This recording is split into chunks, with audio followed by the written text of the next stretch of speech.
ছাগলের যে কি হইলো যে ভাই, আমি তো চিন্তাই পাচ্ছি না। তোর কি হইলো? তুই যে 3 দিন হইলো গাছ খাস না, তোর হইলো কি?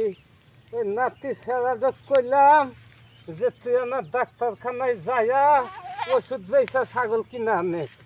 ওই সেরা তো শুনলই না কথা, ও আজকে আইসুক। আহা রে ছাগলের তুই আইসা তুমি এনে ঠাইসা ধরছো কে না?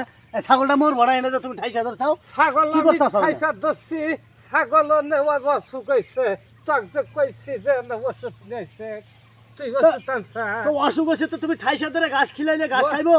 তোমার বাল বাচ্চা দক্ষিণে গেছে, তুমি হুঁশ নাই তোমার? খিলাম না গো, ও তো গাছ খাইতেইছে না, ওকে বললে আমি ঠাইসা দে গাছ। আচ্ছা তোমার কি তোমার হুঁশ নাই? তোমার যে বাল বাচ্চা যে দক্ষিণে গেছে তোমার এটার কি খেয়াল নাই? অসুখ হয়েছে, অসুখ হচ্ছে তো এমনি ঠাইসা ধরে খিলাইলে হবো? তুই ওষুধ নিয়েছে না হইলে ডাক্তার শালার নাই। বুইরা মানসিক নে, শালা আর পারি না। শালার ওষুধ, শালা একবার